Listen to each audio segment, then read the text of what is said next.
I'm Joyce Hornady. You might say accuracy is my business. I make bullets. You are listening to the Hornady Podcast. Thanks for joining us and enjoy the show.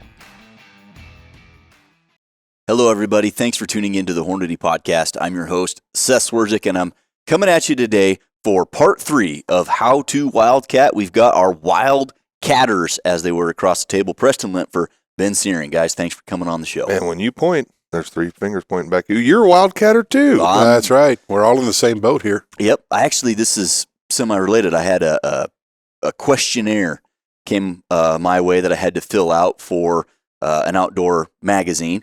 And the questionnaire was kind of about hand loading and reloading and, is it still as popular? What about shot shell? And what are some of the reasons that people are still reloading outside of increased performance? And yeah, one of my reasons was Wildcat's gonna Wildcat, and cartridges that you want to shoot a rifle and the ammo is not available. You got to. Yeah, you have no other option, or that gun's just going to sit there. I think in a wildcatter's mind, it just doesn't stop turning. No. Nope. Just doesn't stop turning. Oh, I can make this better. Yep. Even if I can't, I'm going to try. Yeah. Well, and even if you can't make it better, I can make it mine. Yeah. And that's pretty cool. So, to summarize, for if anybody's jumping in and this is their first episode, we've got 2 episodes prior to this on how to Wildcat. And basically, we just wanted to walk through a series of what it takes to take an idea from conception to finished product using it. And, we talked about how to pick a Wildcat and what are some of the design parameters that you should be aware of when you're selecting a cartridge. Then we jump to custom chamber reamers, because that's one of the things you're going to have to do if you're wildcatting, custom chamber. Now, on part 3, what this episode is about is hydraulic forming. And that's going to be a new term for a lot of people listening. Some people probably been doing it for years. It's a awesome idea. It's not Hornady's novel concept, but we're one of the few major manufacturers still doing it. And it's got a ton of advantages for the wildcatter. And it gives you the ability to get a head start on making some of that brass. So our rifles are not built yet. We were just talking before we pressed record that Preston and I still waiting on barrels, although I've heard they are finished. They might be going to contouring or something, but once we get our barrels in, we'll be ready to get those things spun up. Yeah, just the other day I took my takeoff barrel off of the rifle, and I have an action and bottom metal just sitting there waiting. Yep, my action's in, ready to go. Got to start thinking stocks. Ben's, yours is ready to go. Yeah, my I have stock the is coming. 700 ready. I haven't took the barrel ough yet, but I do have my barrel here, carbon fiber. Right on. So, yeah. And I do want to throw attention to another video that Judd and I made under Ben's tutelage, under his guidance. Just hydroforming, just a short video, 5-minute video. Yeah. And that got a lot of views. If you haven't seen it, check it out. Yeah. You did well with that, Preston. You did. Thank you. Yeah. Yeah, with the stuff we have in shy. front of us. So before we get into the how-to and the advantages of hydraulic forming, let's look at, as an overview, what is hydraulic forming? What's the idea of it? What's the Hornady product look like? And what's the history of Hornady with hydraulic forming? Well, the history falls down to a gentleman I used to work with, Lonnie Hummel. He worked here for a lot of years. I got the opportunity to work with him too, when I started. He was great guy. And a lot of you Wildcatters that are listening right now probably heard the name or spoke with him. But when I first started here and started doing the custom dies, he would take the orders. And Lonnie kind of was our first custom die. He got our custom shop. Correct. running. He's the one that told us we should do this. And right? a bench rest competitor, among other things. Bench rest, silhouette pistol. He's done a lot of everything, I think. Probably got one of the best collections of Seville revolvers in the world. Yes, I would say. I heard that he's slowly selling them off. Last time I saw him, he just got 2 new ones. yeah. He had Whitey fix some on them. Yeah. Anyway, he was sitting back to an old concept, the way I understand that this, like you said, wasn't new to us, but it's something somebody had done, and I can't even tell you when, long before Decades the 20 ago. years I've been here, probably decades, yes. And he said, we should do this. So through iterations of the die and how it works, ultimately it's simply water in a case, plunger in the top, which displaces volume. So water has to push the brass out Yeah, to water fit the doesn't dye. compress. Exactly. It's just like oil, but in this case, water. It's cheap, clean. Well, and I guess hydraulic, it could be any liquid, right? You could use any liquid if you wanted to. I choose water because it's free right there. and it's handy. It's handy. Mm-hmm. And he said we should do this. So through iterations, we've determined that about 2 spindles will do everything we need as far as the ram portion. And we come up with this dye, and we've been making them ever since. In times of late, I would say that it's 3-fold or 4-fold to what we used to do, just because I think the knowledge of the hydraulic forming process was out there. I could say probably the biggest pusher for the hydraulic form was a 6-dasher. Sure. When that first was designed, a Wildcat in itself, until I believe it's Lapua started making brass for it. Is it Still a Wildcat, I think. Yeah. Definitely still a Wildcat, Yeah, but you can get brass. You can get brass now, but you had to form it. And we got to the point where we were selling so many hydraulic forms, or I was building so many, I actually standardized a reamer for it and cut 50 or 60 bodies just so I could turn them around quicker for folks. Mm-hmm. But yeah, it's a great process. If you want to, I don't know where else we could go, but if you want to save money on primers and powder, because we all know wildcatters, if you're forming a case out, in other words, your chamber is larger than your parent case, whether you're improving the shoulder, whether you're just opening up the diameters, you have to blow it out. And the way the dye works is that it seals on the neck of your cartridge. That's where your seal comes from.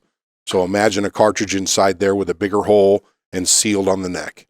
And when you drive that ram down inside there, that water, because it doesn't compress, forces the brass out to fit the die.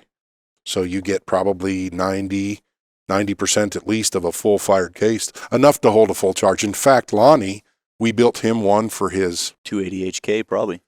280 HK. It was an improved, but not like an Ackley improved. I believe it was either 30 or 35 degree shoulder. Don't quote me. And he would hydraulically form, load them up, go to matches before he even fired the next time, and do very well in his 1,000-yard bench rest. So it's a great tool to have in your arsenal. It is. Yeah, it's one of those things where it seems simple, and it seems like it should be more popular, especially with things like the dasher and stuff like that. So you have a die that is 90% or more of your chamber as far as dimensions go. You take the parent brass, which fits in there loosely because it hasn't been formed yet. You fill it full of water, ram that plunger in there with a good sharp wrap of a bludgeoning tool, and again, water's not going to compress. It's going to make that brass, which moves pretty darn easy, and it's going to fill up that die as far as dimensions go. Yep. And then when you pull it out, dump your water out, you're left with a case that is now improved, whether you're improving the shoulder or whatever dimensions you changed in your Wildcat, it's already done. And like you mentioned, Ben, back in the day, being the D, when primers were, you bought the cheapos because you were fire foreman, 2 cents a pop. You're using cheap ball powder. Okay, so you might have, I got 15 cents wrapped up in this whole thing between the bullet and, using cheap pull-down bullets just to fire form the brass. Well, now, primers are a dime per shot. Bullets are, 50, 60 cents per bullet, largely for anything worth having. And powder is now $55 to $70 a pound, regardless of what you're buying. So there is a component of cost wrapped up in just fire forming, not to mention if you're shooting a hot rod, if your barrel life is 1,500 rounds or 1,000 rounds, which is real life barrel life on a, it's like a hot rod 22 or a hot rod 6, you just wiped out some of your barrel life doing nothing but fire forming. Absolutely. And I think folks today shoot more. I think I shoot more than I did a long time ago. I don't know if it's because of the availability, because where I work. So I think generally the round count on a barrel is more than you would have seen back in the 30s and 40s and 50s. Unless you were a competitor. There's so much more competitive sports to go do now in the shooting world than there was competition-wise back then. So it's a huge advantage. And, even through design parameters, you talked about chamber or just smaller. I've even experimented, and I think it's working well, going just a touch over chamber to allow for spring back, because Brass is naturally a springy material, so it's going to want to come back after it's blowed out a little bit. The same reason you can get it out of your chamber. That also allows the customer to come back in with your full-length size die and crisp those shoulders and diameters up even better. So there's lots of little tricks to the trade that have evolved through us doing this. And if somebody was curious about that and said, "Hey Ben, I do want you to cut this die over," would you do it? Absolutely, absolutely. In fact, it's what I've been doing. There's some customers that it's not even a Wildcat; they just have a 308. They know that the new brass is not to their chamber. Right. So I'll build them a die just a little larger than their chamber, just a larger than their headspace, so they can come in with their custom die and kiss that right where they want to. So the first firing with new brass is head spaced exactly like their fired brass. Look at this. 100 free bullets when I buy these select Hornady reloading tools. Wow, 500 free bullets with certain Hornady reloading presses and kits. Well, what do they have? Let's get loaded. There's no better time to stock your reloading bench. Choose from the most durable, precise, and convenient tools on the market and receive free bullets to get you loaded. Visit Hornady.com for further details. Next time we get loaded, I'm buying. Well, Preston, you've used this. We got this die custom made. So before we get into the process of ordering a custom die and what that entails, walk us through what is included and what you need to get the job done to hydraulically form brass. Sure. So I just talked to Ben. I didn't even have to call him. I just walked over and talked to him.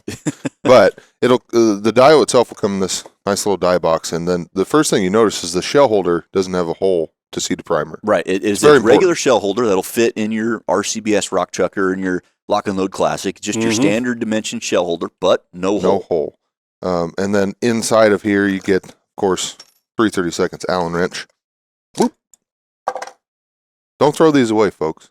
No. If you see these in your die boxes, that's right. That these little actually piece have a little of oil. essentially cardboard, but it's oiled and it'll help it. It's treated with rust preventative. So and now I've already used this die, so it doesn't come with the lock and load bushing, but you get the die itself, and then here's your spindle or your plunger. Okay. Or whatever you want to vocab. Ram, plunger, spindle. But yeah, it's nice. It says Hornady 257 AI hydraulic, I suppose.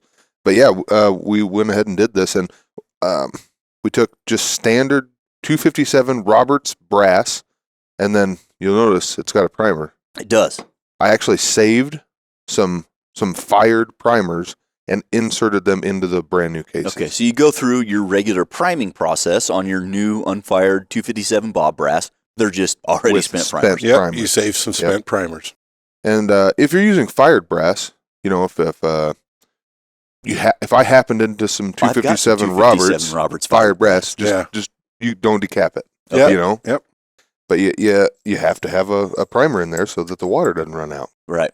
Now, on initial setup, do you take that thing down to the shell holder just like you would on a sizing die? Okay. Yep. And in an ideal world, in a perfect world, you may be able to just use your headspace comparator.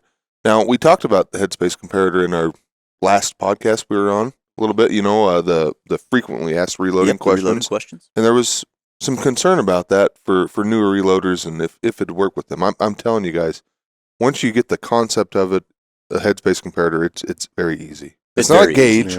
Yeah. It's a comparator, right? Yeah, that's an important stress point. It's not a gauge, but a comparator.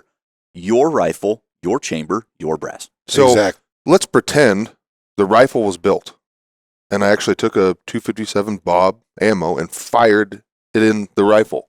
I could then use the headspace comparator to find my base to shoulder length, and then I could potentially set this die up to make sure that it was close. Mm-hmm. Yeah, right. If you didn't tell me during the design parameters that you wanted it to blow further forward than chamber, simply back your die off just like you would a full-length die. Make it blow that shoulder either exactly where you want it, or if you already have the full-length size die for the Bob, blow it a little bit forward, a little bit further. Yep, and then come in with your full-length size die. So yeah, I do intend to use my full-length size die on these before I actually load them, just to make sure everything's good and the neck wall tension is good. The necks are true. Yeah. Well, because we have to squeeze the neck in the die too, so it will require, even if you didn't want to use your full-length die, you will have to plug an expander through there. Okay. just to make sure it's set for bullet tension. All right. So you've got your brass. This was run down to the shell holder. Spent primer in your brass. Your die threaded in right tight to the shell holder, which is supplied. And now what? So I had just had this fancy, handy little Nalgene dropper. Sure, whatever. And I filled it up with water just right there in the fountain. Mm-hmm. And then I would take just a standard 257 bob with the spent primer in it and fill it up to the top. Fill it right up, very flush careful, with the mouth. Right? Lower the ram, place this in there, raise the ram up. Now, this isn't in there at this time, right? Got the ram or the plunger out. Yeah, you don't want the plunger in there because if you raise that case with a plunger, what happens? All the water just comes out around the case. Goes out. Yep. And so then you put this in here, you drop it in until you get a little bit of resistance as you feel the water, right? Okay. And then Ben taught me a great little trick. Just take a rag and you just wrap it around right here. It helps get a little seal. Yep. And if any water was to pop out during blunt force trauma, it would be captured in the rag. But then once you have that set, boom, boom. Now I have pinpoint accuracy with a hammer. Yeah. So I considered getting a 5-pound. I just went to 3-pound just because of my accuracy. And it really, you don't need a huge hammer like this might be overkill too. You do want something sharp enough to pop that brass out. And it needs to be dead blow. I found that the steel hammers, they don't work as well. Okay. A good dead blow hammer. In fact, because of where I work at one time, and we still do, we have a mold that we pour with lead. It's a 5-pound barrel-shaped piece of lead that we put a handle on, and that's what I used to use. It was great. It just went thud. Whack, yeah. No bounce, no nothing. So if you're using a dead blow, I recommend 3 to 5 pounds. You can hear the lead in this one. Just gives you a nice thud. It doesn't bounce back. Well, and I got this one for the video just because not everybody has a lead hammer mold, right? Correct, so correct. I wanted to use something that was easily accessible to everybody. Just a good dead blow. Good dead blow. And so 3 strikes on top of this plunger, pull it out, lower the handle. This is what comes out. Bob's your uncle. You're very, very close. You would say, 90 to 95% of what your chamber is going to be. Now, when you fire it, of course, it'll sharpen that corner up a little bit more, but your headspace is there. Your cartridge is improved to 40 degrees. Look at that right there. Is that not pretty? So it went in, standard 257 Roberts, super long shoulder, nice, sharp shoulder. I mean, those lines are pretty darn good. Like you said, that shoulder body junction is going to sharpen up a little bit. The next shoulder junction going to sharpen up a little bit. But I'll tell you, that looks like an awesome launch platform for some really low drag, high BC bullets. Absolutely. And if you have all the time in the world, after you've finished, you could absolutely fill it up again and just try and get it a little bit extra crispier. Yeah, but it's really unnecessary. It's hard to do the math, but being the nerdy guy, I'm thinking, depending on the length of your arm and the swing of your hammer, the diameters and the pressure you're creating, it's probably 18 to 25,000 PSI in an instant. Well, when I'm swinging, it's more. Listen to this guy. In fact, I was messing around just to see what I could do. The dies have to have a vent hole in them in order to allow air to escape as that brass is extruded out. And I usually put that vent hole right at the shoulder, right? Because that's the place where it's going to vent the air. I've hit it enough times, I don't remember if it was 5 or 6 times, just to see. I actually extruded a piece of brass right out the vent hole, and here come the water. So you can hit it enough. You're generating. It was just kind of a mouth-opening experience that, we're generating a ton of pressure like that. Yeah. And you might use 3 licks. You might use 2. You know, I can get it done in 2. It took him 3. But I looked at it typically I do 3. Okay. But I like the dasher guys. You'll see some of the dasher guys. They'll do it once, but because it displaces so much water, they're out of travel. They'll bring their case out. They'll fill them all with water again, back into the die one more time. Well, and the dashers is kind of an extreme one. Right? Not only are you sharpening the shoulder, but you're moving it at the same time. You're sharpening it, moving it forward, and the body is darn near straight wall. I mean, you're blowing it out a lot. Yeah, and if you'll notice, this one's a little sticky right now. I need to have it polished. I let Ben hit it one time, and see, it's hit me. it just perfectly. For the listeners and the watchers, I didn't hit it once. Yeah, right. We'll see who they believe, but lube this up a little bit, and then obviously when you're done, hit this thing with some one shot. My goodness, Well, you're using water. Just use water. It's metal. That's water. Do some proper cleanup, and then we obviously we've been spoiled, and I was thinking about this just the other day. You know, I've been here, you've been here for a couple decades. Like, we've been here a while, and I just get like complacent in that I have one shot everywhere. Yeah. Like, I use it at home for a bunch of stuff. It's not replaced WD-40, but I've used it in a lot of those places, and I just get, I don't know, I get complacent with the fact that, like, not everybody just has one shot laying around. But in this instance, it's an awesome rust preventative. It's got that dry lube on there. Clean it up, dry it off, spray it down, give it a minute to let those propellants evaporate off, and you're going to come back to a dye that isn't completely rusty. Because if you don't do that, it will be completely rusty. Hornady Backcountry Defense Ammunition. For those backcountry encounters when a reliable round can be a lifesaver. Backcountry Defense Ammunition is loaded with DGH bullets that feature a protected point that locks the bullet nose to the core, providing maximum penetration while limiting deflection. Stay at the top of the food chain with Backcountry Defense Ammunition from Hornady. And you know, it's a fairly clean process. A lot of folks asked through the years, well, how messy? I'm going to get water all over the place. No, I say just make sure you're using a single stage press. Do my rag trick right at the top of the die, a little piece of rag. It does actually two things. It keeps the water, because there could be some seepage at the top a little bit, because the spindle is not perfectly round. It's designed that way to allow some air escape out the top so that we can just get to the water, right? Because water doesn't pass through as fine as spots as air does. So a little may seep, but pulling sideways does that. And then if you happen to glance off, I've taken out a light, because you're at 18,000 pressure. And if you just come off at the right time, up comes the spindle Yeah, it's or like the a ram. spring. Yeah. So Shoots out the it top. kind of keeps a little sideways pressure. And it's just the important notes: hit it square. Yeah. If you bend it, no big deal. We'll make you another one. And Some guys straighten it out a little bit, a little sandpaper, because it is kind of it's a gray tool, but it's kind of an archaic tool. There's nothing fancy about it. You know, everybody said, could we do it with a press? We could probably do it with a press, but the tool would cost so much money.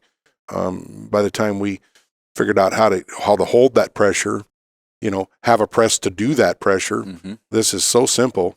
And that's, I think, what makes it great, actually. Yep. Well, and that's one thing we should mention. The bench needs to be sturdy. Oh, yeah. I mean, real sturdy. Yeah. This can't be a Shade thing tree. where you're sizing 223 or 9mm, right? And you've haphazardly put some, because you could do that on a wobbly bench. Oh, yeah. Make sure that this bench is sturdy, and when you strike this thing, there's stuff on the walls that's not going to fall down and whatnot. Because I mean, I'm hitting it. You're hitting it with a hammer. I'll tell you the story where he's alluding to when we first did the video. Preston had it mounted to the bench. I said, "This ain't going to cut it." Well, what do you mean? So I lied. I did hit that the first time. I put one in there. Yeah, and ever since then it's crooked. And I went wham, wham, wham. Stuff was falling off the wall. Stuff on the bench was falling over. So we moved it to a separate bench to do it. And I have some guys that have just a rock solid bench that they use. And so I do want to talk about the dasher a little bit too. You know, you're talking about reasons why cost is a big thing, right? But I did a dasher one time when I was in tech, just so that I could answer some questions about people. Fine rifle you built. Yeah, it was great. But I wanted to try the other methods as well of fire forming. Sure. So I tried the cream of wheat method, and then I did a false shoulder with a jam into the lands type of fire forming. Yeah, okay, right? let's explore all of what you just said. So the first one's cream of wheat, and I did not have a lot of luck with that whatsoever. And that's essentially, there's no recipes for it really. It's just stuff you read on an internet forum. Yeah, and this is wildcatting, so I don't there's consider that a recipe. There's no rules. Right. But essentially, you take a smaller amount of a fast burning powder, and then fill the rest of the case with cream of wheat, which I didn't really know what that was. Still don't really know what it was. It's food. Yeah, you buy it at the grocery breakfast store. cereal, dude. No, it's not cereal. Well, I think they called too. it cereal. Yeah. Yeah, you make Okay. like an oatmeal with I've it. eaten a lot I of might cream of get- wheat in my day. Have you really? Yeah. So have I. We never had it in the house. No, Might we get never had. I crucified never for had it growing either. up. This was. back I in the preferred day when I malt was meal because it was chocolate, but same concept. really cheap, easy carbs. Yep. Okay, yeah, because I need. It's also carbs. called. Yeah. It's also called farina. Okay. Anyway, fill that thing to the neck essentially with cream of wheat, and then shove a paper towel into it, and then you put that in your rifle. You've got a live primer in there, and then you fire it, and that's supposed to form to your chamber. It's got some pressure, and it moves the brass. Okay. I did not have a lot of luck with that, and I didn't trust it so here's much. Some of my critiques on that idea. I've never done it. Number one, if you don't have a good reference point to headspace, are you misfiring a bunch, or was that It's a good question. Yeah, you would have had to create the false Maybe shoulder. I did the false shoulder on that as well. You'd have had to have, well, because it has to hold back the primer. I don't know. I'm just, because a lot of times, you're shooting custom action. That firing pin's coming forward in a darn hurry.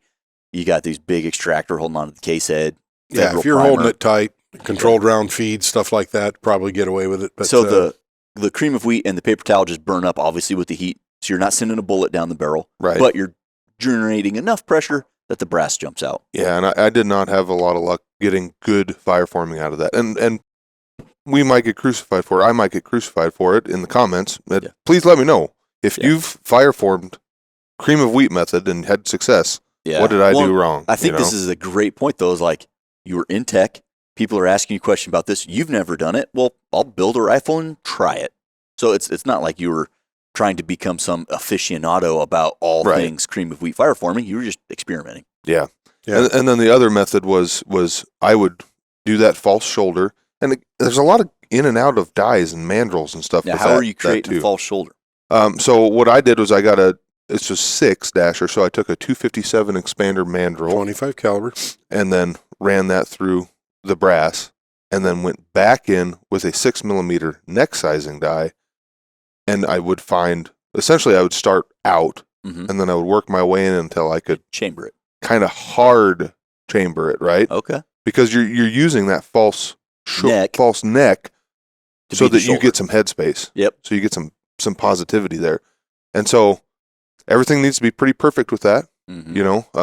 And then I would actually take at the time it was like our 105 grain bowtail hollow point, and I would find where that would touch the lands, and I started out with 5 thousandths. Eventually, I went to about 15 thousandths of jam. Okay. And I would still and a low charge of moderate charge, like Vargate or something. I think at the time it was 4166. Oh yeah. Yep. The green bottle. I think it's discontinued now. But, it is. I would still get misfires with that. Now I shot some great groups. Don't get me wrong. With that fire forming method? You bet. You bet. Some really great groups.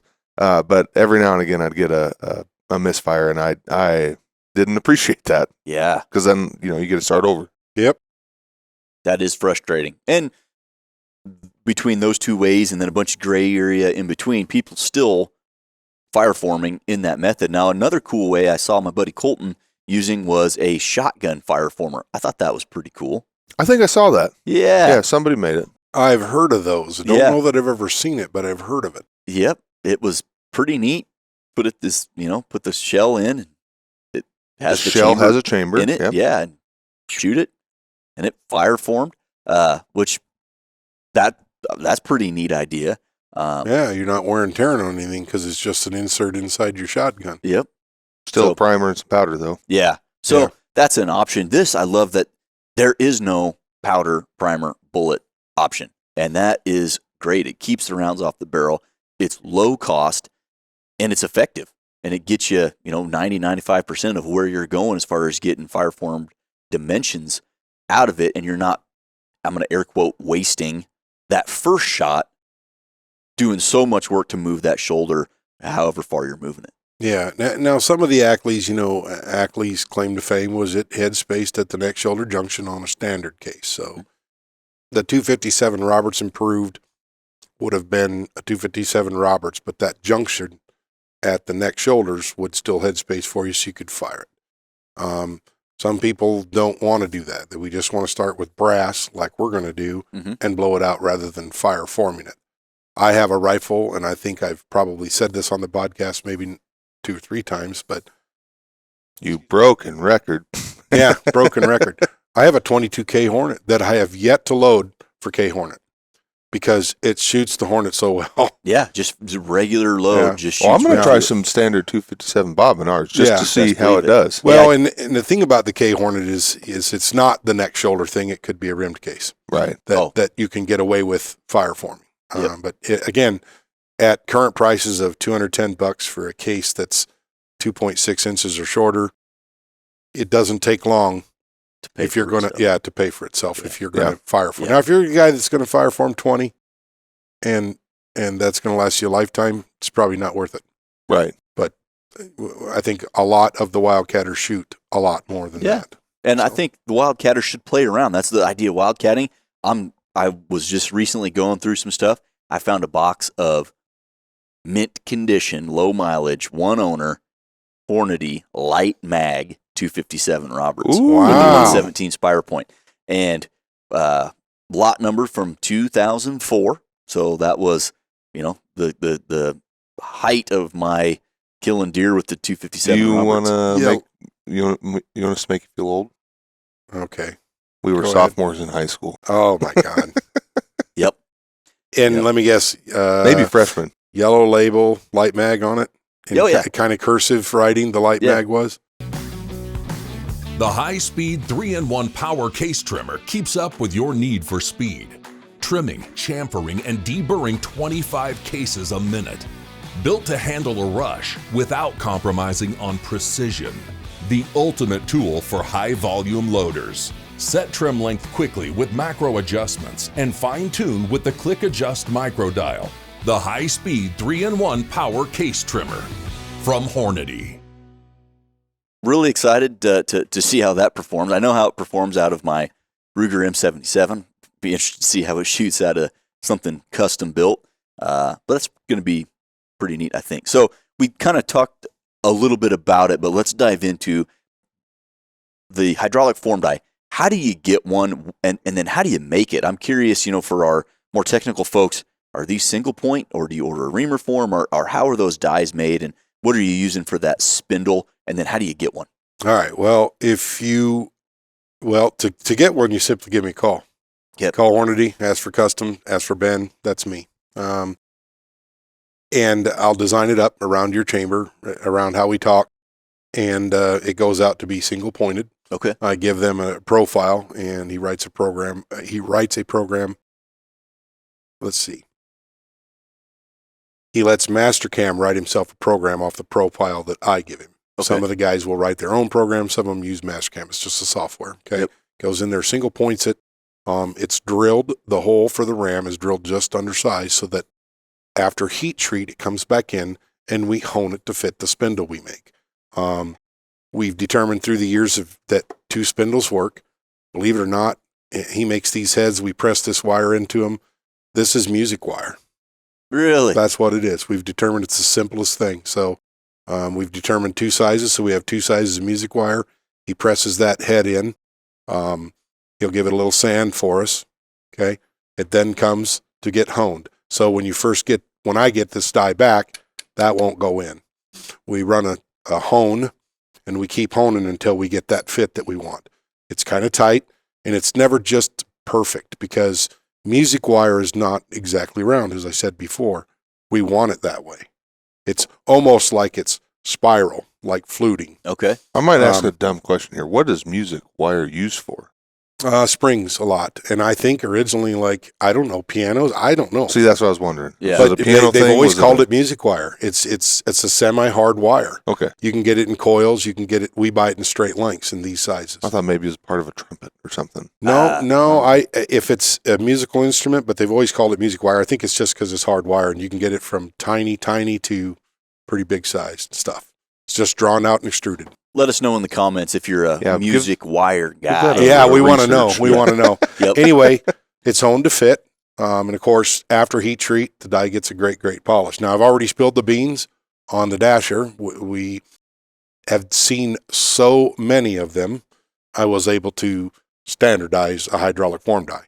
When I can standardize it, of course, then I give our reamer manufacturer a call, and I designed a reamer and had a die reamer made. Now, those are cut in a lathe as well, but it's a different lathe that runs the reamer in there for that.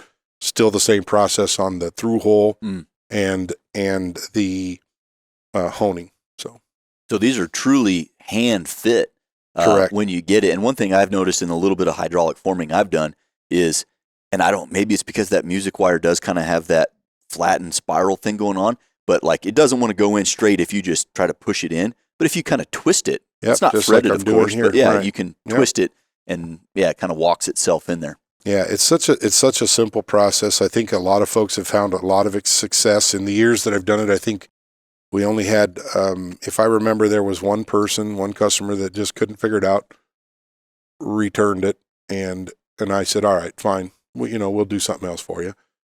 I think it was a year down the road he wanted to try it again, and that time he was successful. Oh. So it's been a great tool, believe it or not.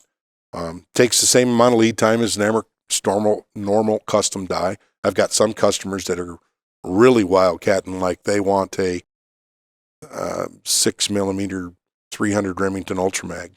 Yeah, buddy. And the shoulder's in a different spot. So because if you Hopefully neck it's a much 300, if you neck a 300 Ultra Mag down to 6, that junction, pretty soon you don't have much neck left, right? Yeah. So we have to move the body back as well. So we start with a series of forming dies at 30-degree angles, and we get that shoulder position pushed back so that the neck shoulder junction's in the right spot, kind of like an Ackley. Mm-hmm. Then we come in. The last die will be the hydraulic form. Pow, blow it all out. They've got their Wildcat. That's got to be a really unique process to see the brass throughout the process. So what started as 300 rum or 7 rum, and then to see this, the form die 1, form die 2, form die 3, and then finally blow everything out with the hydraulic form die.